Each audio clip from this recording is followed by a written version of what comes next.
not recommended for persons under the age of 12.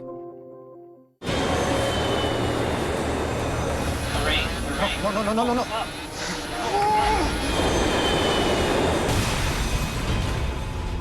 Security footage of Fly Dubai Flight 981 captures its final moments. I was diving hard.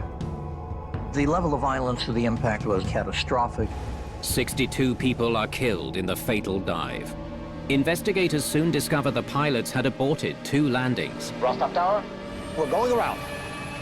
A go-around is done just when conditions are not perfect. Did they say why they were going around the second time? They just said going around. Check your speed. The next thing I knew, the plane was diving towards the runway. Investigators needed to find out how the 2 go-arounds were different. One turns to disaster. Why?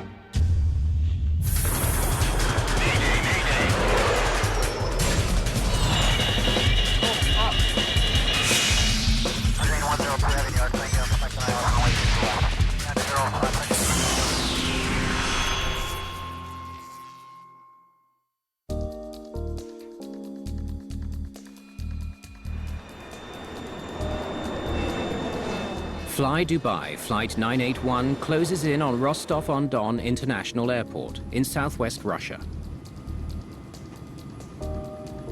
Rostov Tower, Sky Dubai 9081, we're at 2,600 feet. 2,300 feet is our next target altitude. 11 miles out, Captain Aristos Sokratos and First Officer Alejandro Alva Cruz prepare the Boeing 737-800 for touchdown.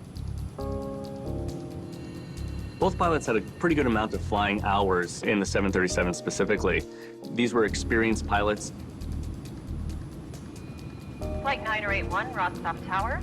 Winds 240 degrees, gusts 30 knots. You're cleared to land on runway 22.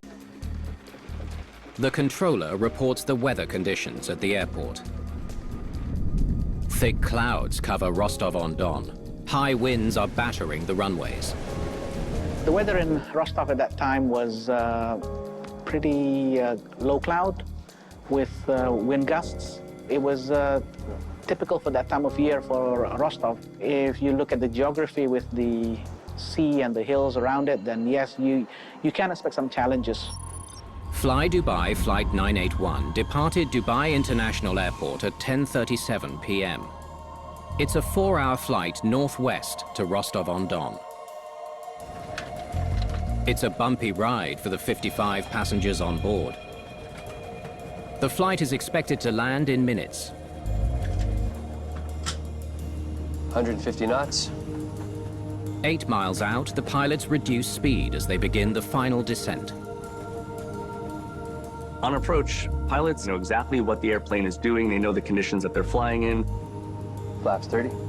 Flaps 30. They're going to drop the flaps bit by bit when they're drop their landing gear. It's a very gradual process. It should be a bit bumpy and then later should be calm.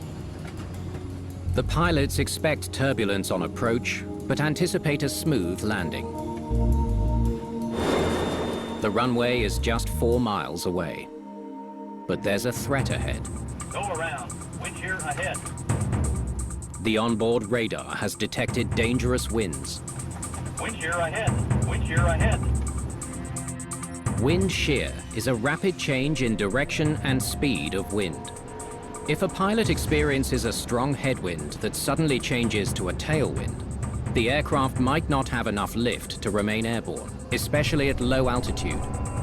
The wind shear alert is built into the aircraft's avionics to tell you you're going into wind currents that could be problematic. Wind shear ahead. Wind shear, go around. Just 1,000 feet above the ground, landing at Rostov-on-Don becomes too risky. Rostov Tower, this is 9081. We're conducting a go-around due to wind shear. The pilots abort their approach.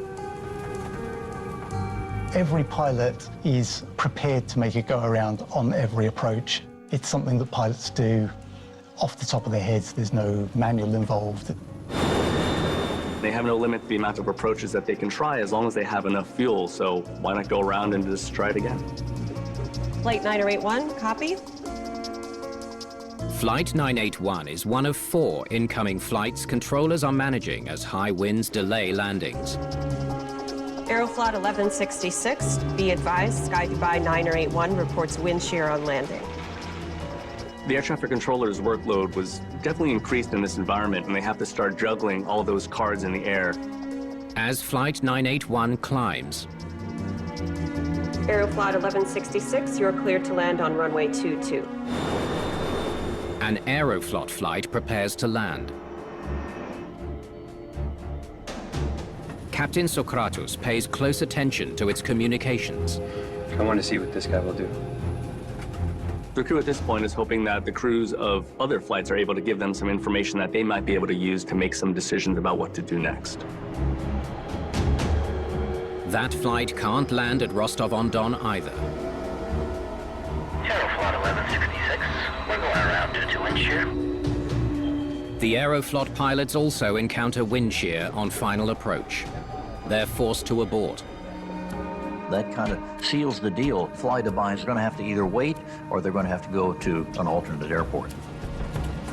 High over Rostov-on-Don, passengers on Flight 981 are restless. The pilots are holding at 15,000 feet, circling near the airport, waiting for a chance to land. The pilots sit in a holding pattern since they had enough fuel to be able to do so, to wait for weather conditions to improve. 3 other planes are also in a holding pattern.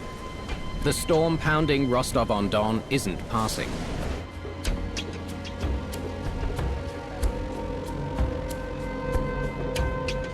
Aeroflot 1166, we're diverting. Sky Dubai 981, for your information, previous traffic. Went to alternate airports. All the other flights decide to divert to alternate airports instead. The problem with diverting is that it's expensive and it's inconvenient. The passengers don't end up at the destination. They have to be put up in hotels. And with a low-cost airline, it's the last thing it wants. Captain Sokratos continues monitoring the weather radar. Finally, he spots a clearing. I think I'd like to give it a try. I agree. Let's try. It's not unusual for crews to take advantage if there happens to be a break in the weather pattern that provides safe conditions to land the aircraft. Sky Dubai 981, request descent for another approach. 15,000 feet over Rostov-on-Don, the pilots again prepare to land. Sky Dubai 981, Rostov Tower, you're cleared to land on runway 22. Good evening, your first officer here. We will be landing shortly. Once again, we apologize for the delay. 13 miles from runway 22, the pilots line up for a second approach.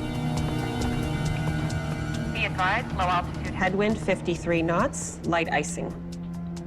Even though winds are strong, controllers aren't reporting wind shear at the runway. Flaps 30. Flaps 30. But as they approach, they soon realize something's not right. Check your speed.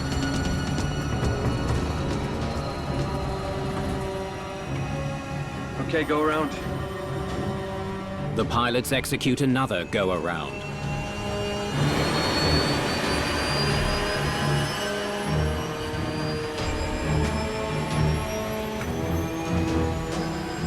Keep it at 15 degrees, nose up. Just 2,000 feet in the air, Captain Sokratos is wrestling with the Boeing 737. Seconds later,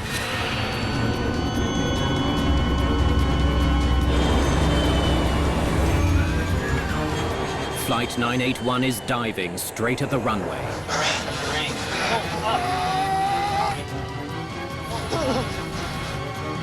Oh my God.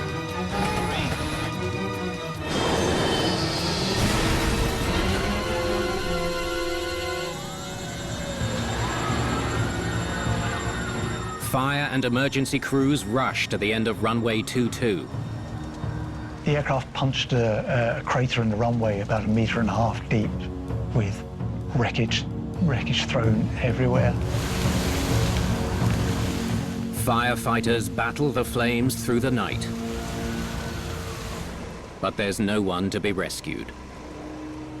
All 62 people on board Flight 981 are killed in the crash. Grieving families and the world demand answers.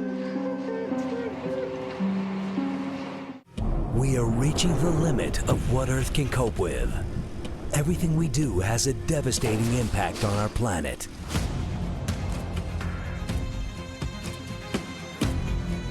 And every little action we can take to protect it is critical.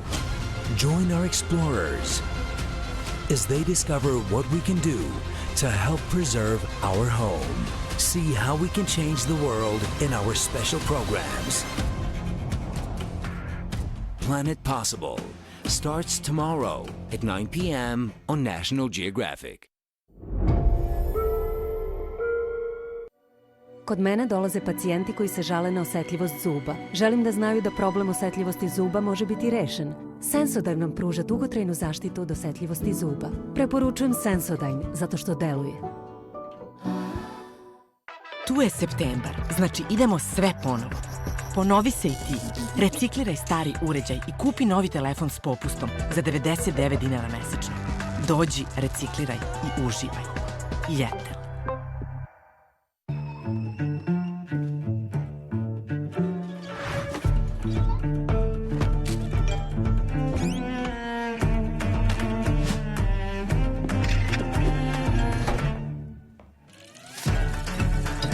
Ovako uživam u kupovini svakog dana. U mom DM-u kupujem povoljno svakog dana. Ne morate da jurite popuste, već uštedite vreme i novac kupujući uvek povoljno. Sada je vreme za mene. Lepo, ali postoji bolji, Bref način. Novi Bref Spa Moments. Efikasno čišćenje pri svakom ispiranju za toalet koji uvek sija. Sadrži miks esencijalnih ulja za osjećaj kao u spa centru. Sada je moje vreme za opuštanje. Novi Bref Spa Moments. Učestali noćni pozivi su za mnoge muškarce košmar, ali oni moraju da odgovore na njih. Kada je mokrenje otežano usled pritiska koji pravi uvećana prostata, Prostamol Uno stiže u pomoć. Prostamol Uno, tradicionalni biljni lek za probleme sa mokrenjem usled uvećane prostate. Kada vas alarmira prostata, reagujte kao pravi muškarac. Prostamol Uno, muška stvar, muški lek. Pre upotrebe detaljno proučiti uputstvo. O indikacijama, merama opreza i neželjenim reakcijama na lek posavjetujte se sa lekarom ili farmaceutom. Wow! Kako sve izgleda realno! Oj, 3D kida! Pogo! Mini Čoko, vrti se! Halo, ovo je škola, nije igralište. Selfić! Ej, šta je ono tamo? Plazma, mini, osvaja tvoj svet. Poznati likovi, novi ukusi.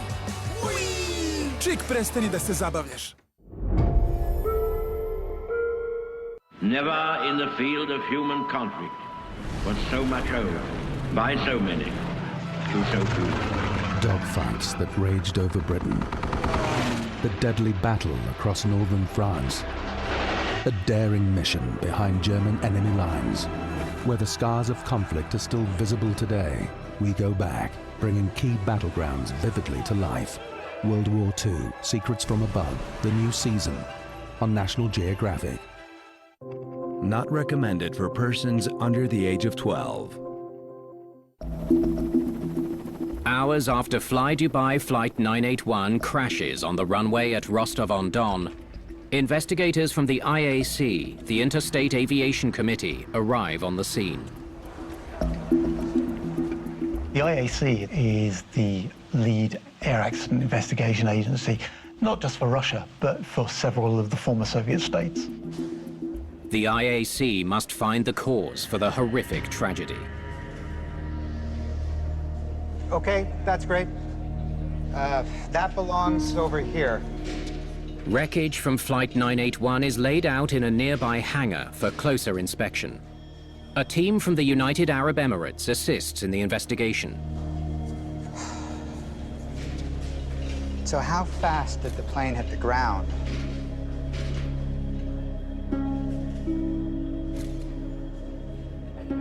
The size of the debris would tell whether it's a high-speed impact where there's a low-speed impact. There are clues in pieces of wreckage. There's not much left of it. It was all small pieces. It describes a very high-speed and violent impact with the ground. It makes us question what really happened.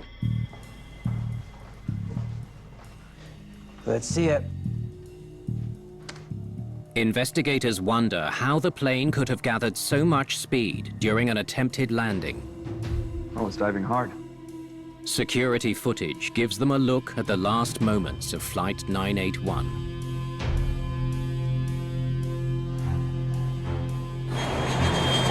Flight 981's angle of descent leads investigators to wonder if the pilots were having problems controlling their plane. Maybe it's their flight controls? No, I've seen it before. Boeing 737 flight controls have a problematic history. March the 3rd, 1991. United Airlines Flight 585 banks hard right and crashes while attempting to land, killing all on board. 3 years later, it happens again. US Air Flight 427 rolls left and crashes near Pittsburgh. Investigators were tearing their hair out trying to figure it out. 2 years pass without incident. Then, while on approach to land, the pilots of Eastwind Airlines Flight 517 lose control. This time, the pilots regain control of their plane and land safely in Richmond, Virginia. The plane is intact. Investigators get their best lead yet. After a 5-year investigation, the National Transportation Safety Board concluded that a power unit in the rudder had been responsible for what's called a rudder hardover. The rudder had moved to one side, and that caused the aircraft to roll over and then dive into the ground. Movements of rudder and other control surfaces occur when pilots push their rudder pedal or pull the yoke. Power control units turn those commands into actual movements of the control surfaces. It's similar to the power steering on a car. Hey there, did you recover the PCUs? Investigators want to know if any of Flight 981's control units failed. Yep, they're here. Great. We need to test them. Much of the Boeing 737 was destroyed during high-speed impact, but 2 of the power control units have survived. They could provide crucial information. PCUs are the heart and soul of the flight controls of the airplane, and one of the first questions if you have an airplane that came screaming out of the sky at a 50-degree angle is, did we have a PCU problem in the flight controls? Investigators carefully examine the PCUs of Flight 981. They look for signs of a malfunction.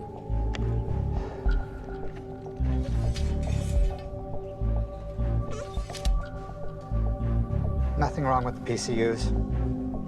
They were extensively examined and found to have had absolutely no connection to what brought this airplane out of the sky. With flight control issues ruled out, the team turns to the controller for insight. Take me through what you saw. They were on final approach. Flight 981, Rostov Tower. You're cleared to land on runway 22. Then they aborted their first attempt to land. They reported wind shear. Rostov Tower, this is 981. We're conducting a go-around due to wind shear. Sky Dubai 981, make holding pattern at your convenience. They climbed and began holding. How long were they holding? For a long time. Investigators learned that the pilots held for almost 2 hours, waiting for the weather to improve. Sky Dubai 981. Request descent for another approach. Then they asked to land. But something went wrong when the pilots made their second approach. Rostov Tower, this is Sky Dubai 981. We're going around. Did they say why they were going around the second time? No. They just said going around, that's all. The next thing I knew, the plane was diving towards the runway.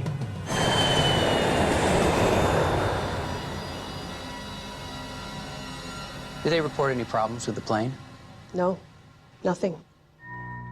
IAC investigators still can't explain why Flight 981 suddenly banked and then dived into runway 22. Something had gone wrong on the second go-around, but investigators didn't know what. Was there a problem with the airplane? Did the pilots make a mistake? There's no knowing it yet. Okay. 2 go-arounds, 1 turns to disaster. Why? Let's take a look at the first one. Investigators turn to FDR data to better understand why Fly Dubai Flight 981 performed 1 successful go-around, but crashed during the second. Investigators need to figure out how the 2 go-arounds were different from each other. Zoom in a bit. Look. They confirm the pilots reacted to a wind shear alarm during the first approach. And how did they respond? Thrust jumps up to 102.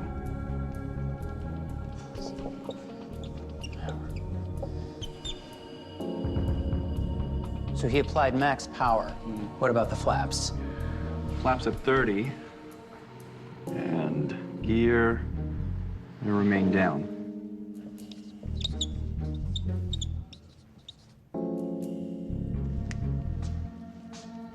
Textbook wind shear go-around. Yeah.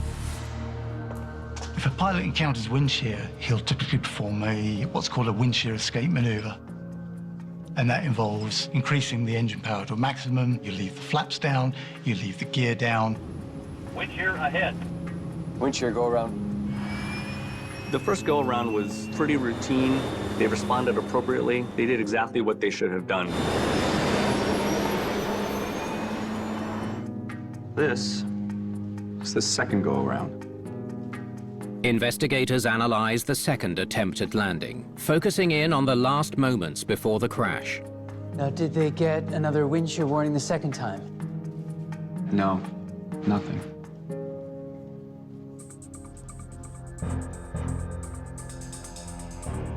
Look, there's a leap in airspeed from 153 to 176 in seconds.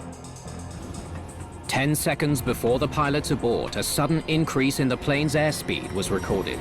Investigators saw the airspeed fluctuating for more than 20 knots within a few seconds. It's a pretty strong gust of wind, and they can see that on the flight data recorder. Investigators determined that a strong gust of wind struck the plane. You can feel the wind increase on the nose of the airplane. It's probably also moving the airplane a little bit left or right. It's not a pleasant position to be in. How did the pilots respond this time? Let me see. Well, they added max power. Okay, go around.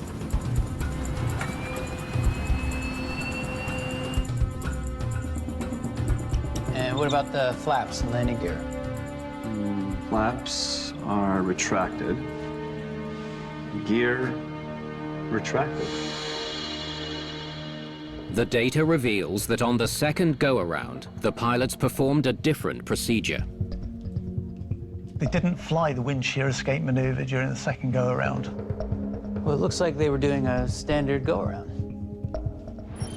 On a standard go-around, the flaps and landing gear are retracted. Except they did it at max power. Given how streamlined the aircraft is, with the landing gear up and the flaps largely retracted, the use of maximum power is very much overkill. Investigators conclude that on the second attempt, the crew flew a hybrid of 2 procedures. They used the power of a wind shear escape maneuver with the gear and flap settings of a traditional go-around.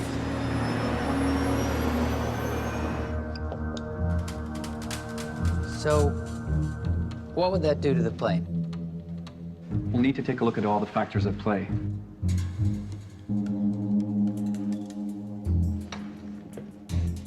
They were holding on for nearly 2 hours. That's 4 tons of fuel they burned. The weight of the Boeing 737 is a critical factor in the plane's performance. Adding the weight of the plane. Total weight, that's 54 tons. That's a light plane. Yeah. At this weight, the crew would feel a faster acceleration.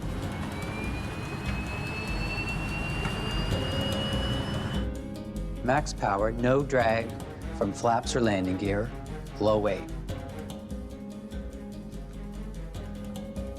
This plane could have been accelerating dangerously fast. This is really an accelerated situation. This is a very powerful airplane doing something that feels like you just went into afterburner.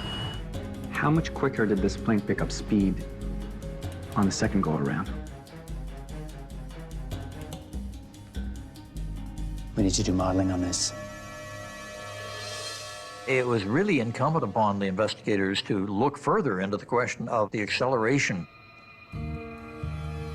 Investigators turn to computer modeling to answer a crucial question. Here's all the data for the first and second go-around. Yeah. How did the rate of acceleration differ at the start of the two attempts?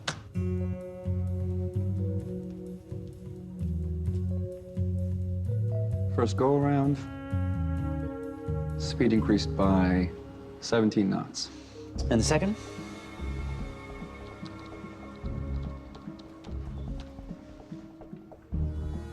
Second go-around,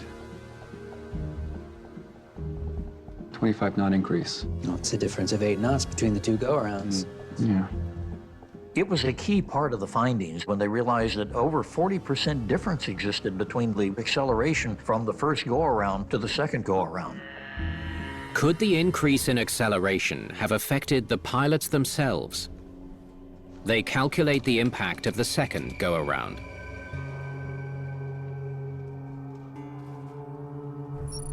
Wow. Look at the backward force experienced by the pilot. And that faster acceleration on the second go-around would have pushed him back into the seat. The team also examines the impact of vertical acceleration.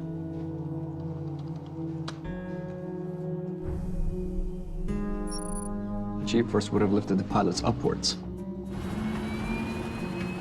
The pilot would have felt a slight unweighting. He would come up out of the seat. So, sudden acceleration like this, both horizontal and vertical, that'll play tricks on your mind. Were Captain Socrates' senses his worst enemy? Maybe he experienced a cinematographic illusion. Check your speed. Okay, go around. A cinematographic illusion is a dangerous form of spatial disorientation. When a plane accelerates quickly with no visual reference of the horizon, the gravitational forces cause a pitch-up illusion in the inner ear. The little hairs in the inner ear bend backwards, tricking the brain into thinking the head is tilting up.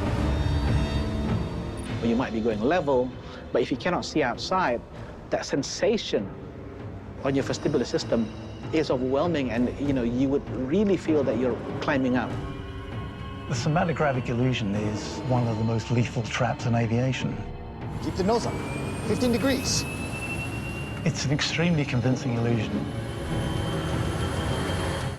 So who are this mysterious group known as the Illuminati? They were the most oppressive and surveillance-obsessed secret police, quite possibly in history. Who is the real James Bond? Forbidden History, Thursday at 9 p.m. on National Geographic. Pre prvog osmeha, pre prvog pokreta, pre testa, izaberite Femibion, kombinaciju folne kiseline i metafolina, koji vam pomaže da povećate vaš nivo folata, podržavajući zdrav razvoj vaše bebe. Femibion, broj 1 vitaminski suplement za trudnice od planiranja trudnoće do kraja perioda dojenja. Tu je septembar, znači idemo sve ponovo. Ponovi se i ti, recikliraj stari uređaj i kupi novi Samsung telefon po sjajnoj ceni. Dođi, recikliraj i uživaj. Jetel. Imagine the biggest and greenest airship in flight. Impossible? Moving the largest glass and steel aqueduct? Still impossible? Or even building one of the longest tunnels in the world? Nothing is impossible. I'm here to show you how some of the world's most impossible builds are made possible. The brand new series, Building Impossible with Daniel Asheville on National Geographic. Not recommended for persons under the age of 12. What was the actual pitch of the plane after it accelerated during the second go-around? Almost 20 seconds after the actual pitch was 8.8 degrees nose up. Investigators look for evidence that the pilots of Flight 981 became severely disoriented in the dark.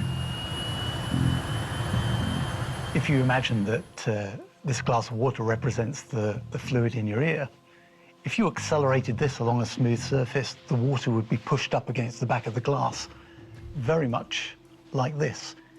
In other words, it's the same effect as if you'd simply tilted the glass. If you take visual information away, what tends to happen is that the pilot forgets about the acceleration and assumes that everything he's feeling is due to the pitch.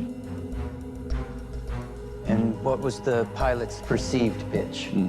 Combining the horizontal and vertical acceleration experienced by the pilot, we can calculate the pitch that is perceived by the pilot.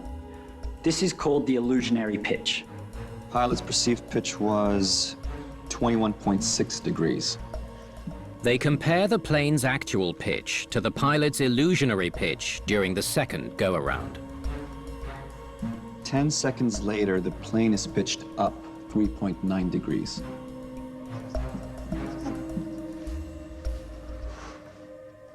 And the pilot perceived it to be 26.7 degrees nose up.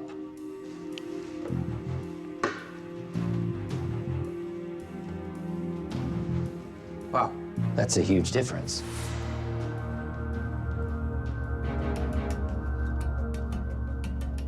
This puts the captain into a situation that he potentially will be experiencing a somatogravic illusion. The captain is feeling one thing, but the aircraft is doing something else. Get this. Near the end of the flight, the actual pitch is 7.6 degrees. And the perceived pitch becomes well over 40. Investigators discover 3 instances where there was a dramatic difference between the plane's actual and the pilot's perceived pitch. Keep it at 15 degrees, nose up. It's evidence that the pilots may have experienced a somatogravic illusion during the second go-around. Could the feeling of the rapid acceleration have affected how the pilots flew the plane? They dig deeper into the flight data. Well, the captain pushed forward on the yoke. He was trying to pitch the plane downward. That's what his senses were telling him to do. The captain, responding more to his feelings than to what he was seeing on any instrumentation in front of him, he decides that he needs to push the airplane forward and counteract this massive pitch up. He's trying to save them by pitching down. Wow, check this out. He pushed the stabilizer trim down. From the data, investigators see the captain didn't just push the yoke. Be careful! The captain applies the stabilizer trim because he's trying to push the nose of the aircraft down. For how long?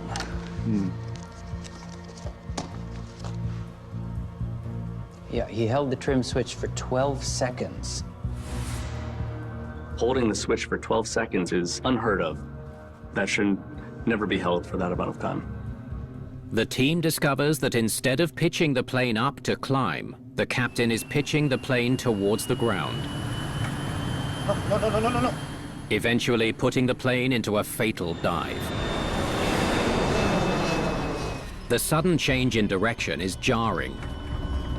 At that time, you would feel like you're in a roller coaster. You know, when you're coming up to the peak as you're diving at speed, it's similar to that sensation. The pitch down has another disorienting effect on the pilot's senses. Pitching down of the aircraft would have caused both the captain and the first officer to experience a dramatic change in the G-forces. Oh my God! That would increase the confusion in the cockpit as to what's going on.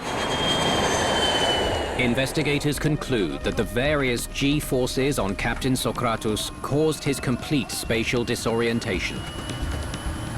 The captain pushing and pulling on the yoke, stomping on the rudder. In the dive, you know, that shows confusion. He's probably disorientated. Oh my God! You know, he's trying desperately to get out of that sensation that he's feeling. But there's one question that still troubles investigators. Was the first officer feeling the illusion as well? Even though the accelerations experienced by both pilots was the same, the perception of what is happening can differ. And that can be due to many different factors: expectation, what are they looking at, their age, their experience. Started at the second go-around, please. The cockpit voice recorder could tell investigators if the first officer was also under the influence of the somatographic illusion. Okay, go around. Careful! No, no, no, no, no, no, no. Don't do that! You see something wrong. No! Pull it! Pull it! Pull it! It's telling him to pull back the yoke. Pull it! If he's feeling the same illusion as the captain, it sure doesn't seem like he was affected by it.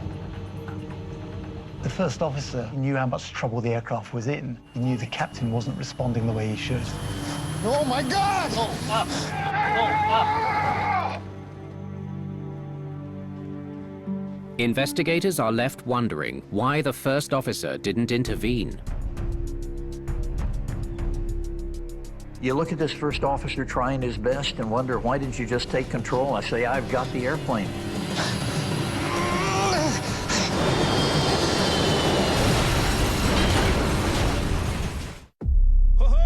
Alaska is part of me. These things that you learn are not yours. We have to bring all of our young people to the future. This is tough country. I don't know who we'd be without what our ancestors taught us. I don't want that tradition to end and die with me. A good day to be indigenous. Brand new Life Below Zero First Alaskans on National Geographic. Kako se izboriti sa ovim flekama i mirisom slačionice u veš mašini? Probajte nove Persil diskove. Uklanjaju fleke i mirise duboko u tkanini i neprijatne mirise još dublje u veš mašini. Za 10 puta bolje uklanjanje neprijatnih mirisa. Probajte nove Persil diskove od brenda broj 1 u Srbiji. Držati van domašaje dece. Zablistaj uz novu Sajos Oleo Intense negu. Formulacija na bazi ulja čisti i dubinski neguje tvoju kosu. Zdrava, lepršava i tako sjajna. Isprobajte odmah nova Sajos Oleo Intense nega.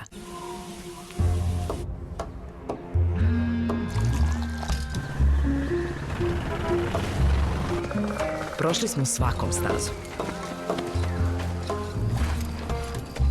Sišli u svaku dolinu i popeli svaki vrh. Znamo gde ideš da vidiš sunce kako najlepše zalazi. I gde izlazi. I na vezi si s nama dok kažeš GSS. Kad spašavaš tuđe živote ili samo živiš svoj, svuda, treba ti mreža sa najboljom pokrivenošću internetom. To smo mi. Jetel. Zelena mreža.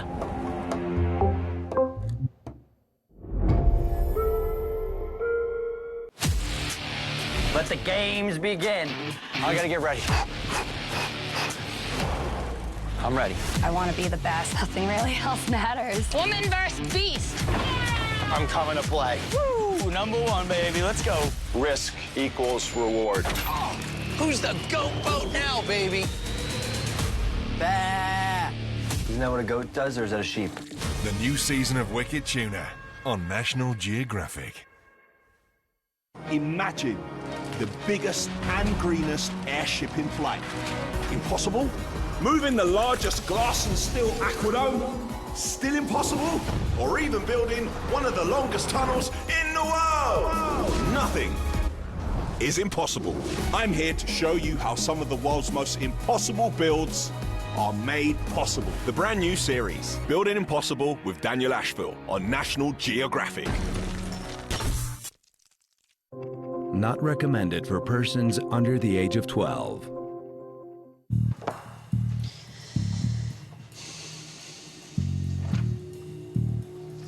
He's been flying the 737-800 for nearly 2 years. He's fully certified. Investigators look into the first officer's background to understand why he didn't take control of Flight 981 when he saw that the captain was making grave mistakes. Look, his trainer wrote notes on his assessment, and this one's telling. They find notes left by one of his flight instructors that alarm them. One thing that could have possibly saved this aircraft was discovered in a note that was left behind by a flight instructor. He needs to be a bit more assertive in what is needed from the captain. And it continues. Tell him what you want done, and do not wait for the captain to inquire with you or direct you in this regard. He's not the type to take control. No! Pull it! Pull it! Pull it! Pull it!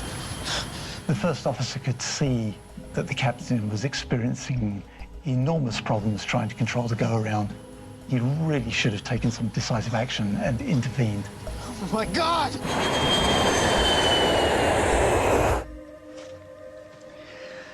I still don't understand something. Why did they try to land the plane in the first place? The big mystery was, why was this crew so determined to land at Rostov-on-Don when every other flight had already diverted? A storm was pummeling Rostov-on-Don Airport as Flight 981 circled above. Why didn't the pilots divert to another airport? Investigators look for answers in the cockpit voice recording. Sky Dubai 9081, for your information, previous traffic went to alternate airports. The other flights diverted? There's no need. I'm gonna keep flying. Investigators just couldn't understand why they wanted to fly in circles for almost 2 hours.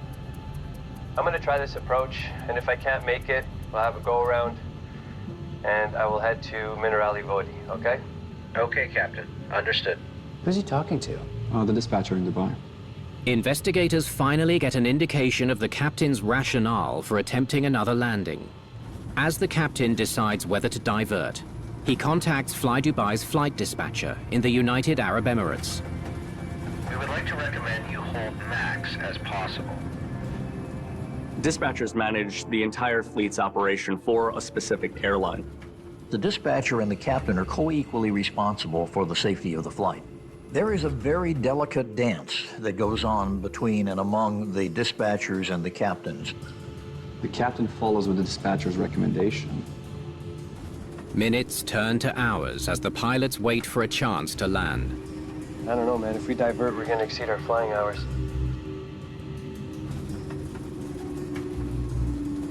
What are you looking at? Maximum duty hours. He's calculating his duty hours. Regulations limit how many hours pilots can fly during a duty period. Been in the air for 5.5 hours now. The team learns that the pilots were concerned they might exceed their duty hours. Stop. Roll the map.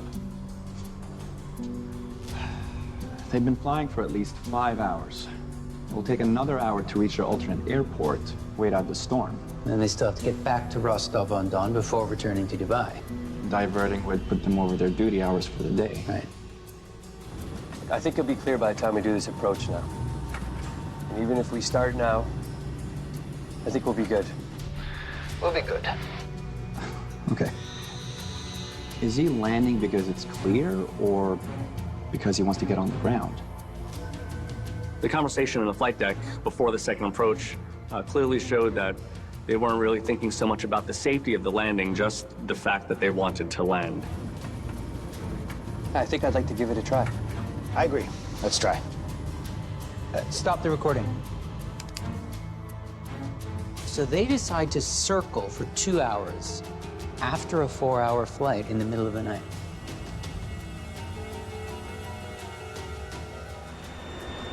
Did the long flight affect the pilot's ability to land the plane safely?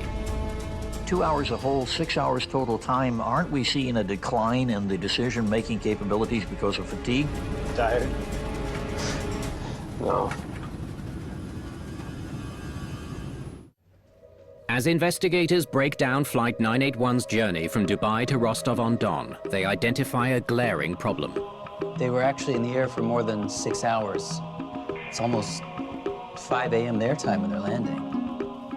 The circadian rhythm is the body's natural alignment with the day and night cycle. The quiet period is roughly for a 4-hour period between 2 in the morning and 6 in the morning. That's the point at which your mental ability is pretty much at its lowest. I think I'd like to give it a try. I agree. Let's try. Investigators determined the crew was suffering from operational fatigue as they launched their second approach. Good evening. The first officer here. We will be landing shortly. Once again, we apologize for the delay. The decision to make a second attempt to land at Rostov-on-Don triggers a chain of events that ends in catastrophe. Check your speed. As the aircraft is hit by this sudden wind, the crew is forced into executing another go-around.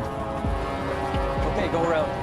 And this time, it was all going to go wrong. Captain Sokratos executes a wind shear go-around, pushing the throttle to maximum power. The first officer performs a standard go-around, retracting the flaps and raising the landing gear. Both pilots were essentially flying two different airplanes from there. This blunder factors heavily into the catastrophe that followed.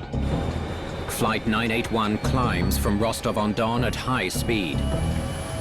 When you're light on fuel and you put the maximum thrust, you will accelerate. It's what happened in the last few seconds that doomed Flight 981. Keep it at 15 degrees, nose up. At this moment, Captain Sokratos fights an inner battle.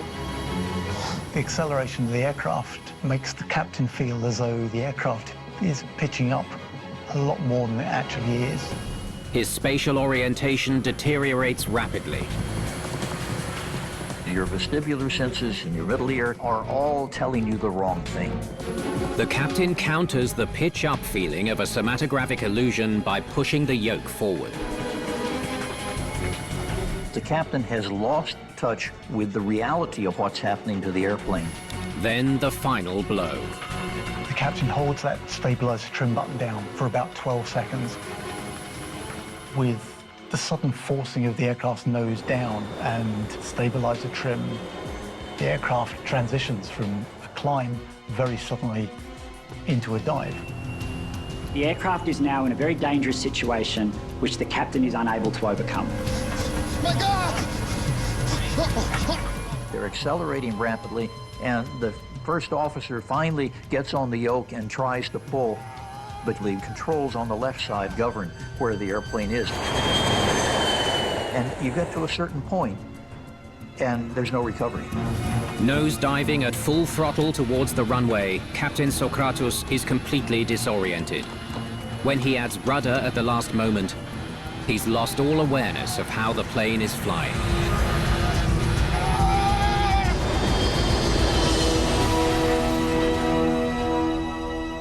The pilots in this case were conducting the flight very well, right up until those last few moments. And then it all really just fell apart.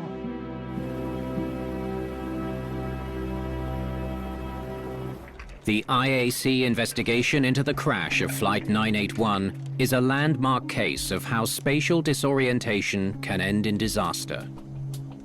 This accident is a wake-up call for the industry. This is one of the accidents that paved the way into increased training in spatial disorientation.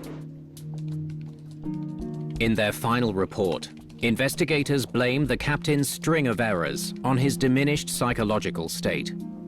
The IAC recommends that Fly Dubai provide better training on the manual operation of stabilizer trim, so their pilots don't make the same mistake again. Research into human factors, including situations like this where disorientation likely occurred, is at the forefront of aviation safety research. We are training our pilots on simulators to experience these illusions before they experience them in there, so they can recognize those situations. I think the Fly Dubai accident shows how quickly your senses can overtake you. And one of the key lessons is for pilots to trust in their instruments, to take a step back from what they may think they're experiencing, to actually understand what the aeroplane is doing. You've got to keep the aeroplane flying.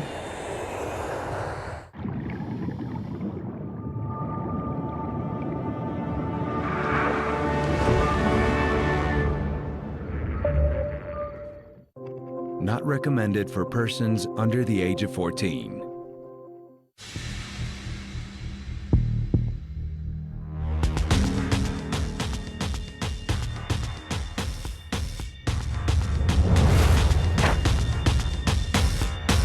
Knockoff pharma is bigger than heroin. Probably got one of us in every state, supply and demand. It's on the internet, in the pharmacies, and on the streets. Regular narcotics come in here by the ton, so it's not hard to bring pharmaceuticals in here at all. And the demand is growing. But as the cops crack down, Are we going to end up with more pharmaceuticals that cannot be sold in the U.S. because they're potentially dangerous? the trade is getting ugly. Now the drug you take could be fake, and the consequences deadly. I'm constantly reliving the death and the suffering of my mother.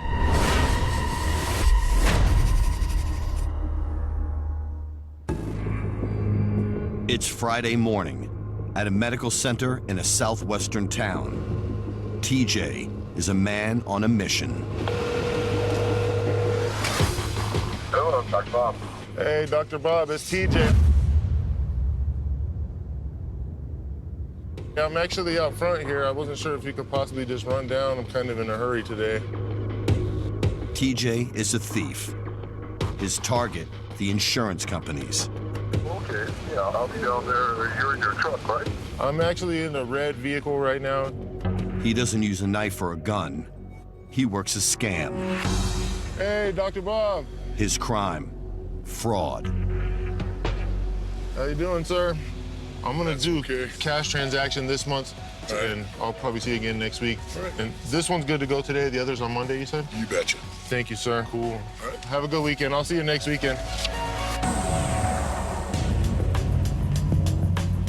Dr. Bob is one of TJ's partners in crime. TJ pays him to write out bogus prescriptions for meds that TJ can sell for good money. I just paid him cash. Obviously, they're not going to risk losing their license, but they'll push the limit. But the doctors are only half of the scam. To get the prescriptions filled, TJ needs valid IDs. A lot of the clientele that I have are lifetime friends. I pay them for prescription. You know, we'll always be friends, but we keep the business. Other people involved are going to make their little money, and all the way down to the doctor. TJ sells to a distributor. He's a middleman in a complex chain. It's a lucrative occupation, but TJ is finding it hard to keep up with the increasing demand. This business, it's really hard to keep a good supply. One thing is stopping him from upping his supply. He's got to watch his numbers. Because we can't do too much on the insurance month to month. If he fills too many prescriptions,